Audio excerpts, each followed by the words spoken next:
নমস্কার, সবাই কেমন আছেন? চলুন অনেক দিনের পুরনো একটা ব্লগ আপনাদের সাথে শেয়ার করেছি। এটা হচ্ছে 2 দিনের ব্লগ আমি আপলোড করব। আমি এমন আলসে একটা মেয়ে যা ক্যামেরায় শ্যুট করার পরে সেটা আমি ব্লগটা আপলোড করছি আজকে।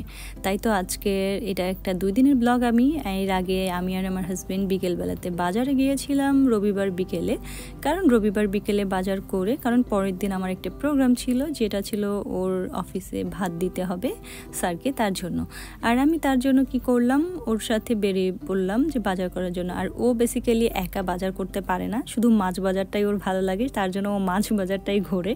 বাট সবজি তরকারি কোথায় কি নিতে হবে সেগুলো আসলে ও বেসিক্যালি পারে না নিতে, যেটা সত্যি কথা। বাট বলে দিলে সে সেই জিনিসটাই আনবে, তার বাইরে একটা জিনিসও আনতে পারে না। এই কি বলবো, কিন্তু সে এখন একটা কথা বলতে হয়, সে বিদেশে এসে আমাকে অনেক হেল্প করে। সেটা হচ্ছে মাছ কাটাকাটি, যে কোনো মাছ মাংস বলেন সব কিছু কেটে দেয় কিন্তু ও।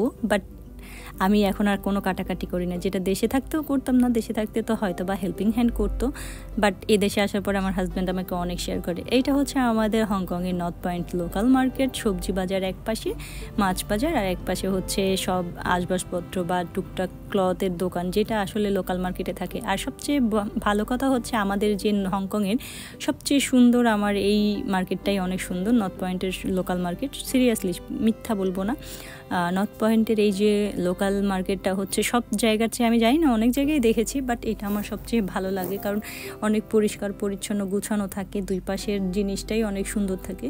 আর আমি চলে গেলাম কাইবো থেকে অল্প একটু সবজি নিলাম, তারপরে একটা চিকেনের ফিলে নিলাম, কারণ এটা হচ্ছে আমার ছেলের জন্য। কারণ তারপরের দিন আমার ছেলের স্কুল খুলবে মানডে, তাই আমি কি করলাম, একটা চিকেনের ফিলে নিয়ে নিলাম। কারণ ওইগুলো থেকে ছেলেকে চিকেন স্টেক, নুডলস বা পাস্তা, স্যান্ডউইচ যেগুলোই খাই না কেন, এবং সটে সব কিছু এটা থেকেই করতে হয়। এই কারণে চিকেন একটা ফিলে নিয়ে চলে গেলাম আমরা যে সবজি বাজার করি সেই দোকানে।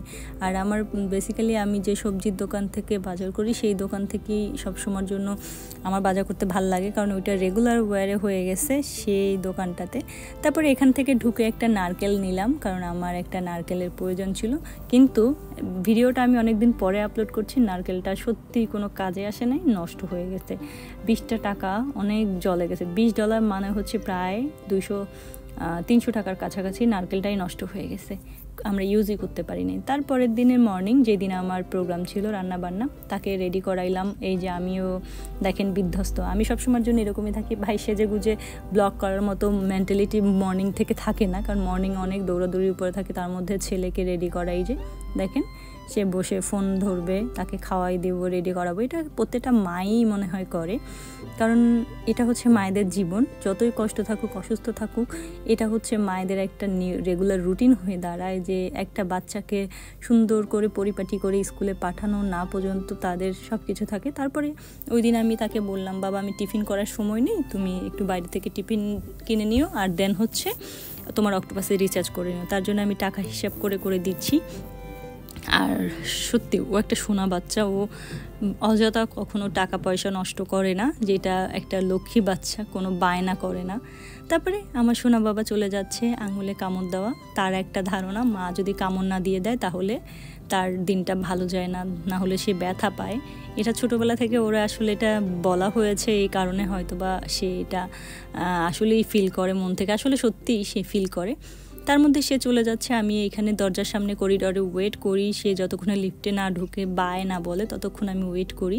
তারপরে আমি ক্ষণিকের জন্য, মাত্র 10-15 সেকেন্ডের জন্য আমি টিভিটা অন করি, কারণ আমার ছেলেকে এইভাবে লিফটে ঢুকে তারপর লিফট থেকে বের হয়ে যেতে আমার ভালো লাগে দেখতে।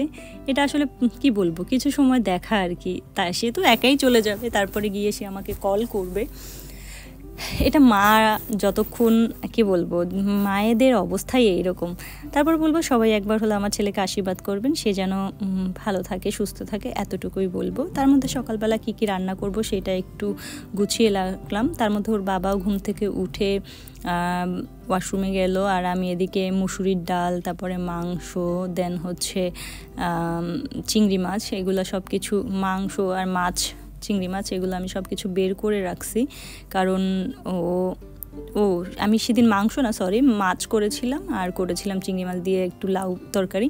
এই যে ছেলেকে ফোন দিচ্ছি, ছেলেকে ফোন দিলে কথা বলবো, কথা বলার পরেই যে রিসিভ করছে সে ভালোভাবে পৌঁছায় যাবে সেটাই সে প্রতিটা মাই চায়। সে যখন স্কুলে একদম দোরগোড়ায় চলে যায় তখন আমাকে সে ফোন করে। আজকে রান্না করেছিলাম সেদিন লাউ ভাজা চিংড়ি মাছ, সাথে হচ্ছে পাতলা ডাল আর হচ্ছে মাছের ঝোল। আর এই ব্লগটা থাকবে এতটুকুই, সবাইকে বলবো ভালো লাগলে লাইক শেয়ার কমেন্ট করবেন আর পাশে থাকবেন। Tata bye, thanks for watching.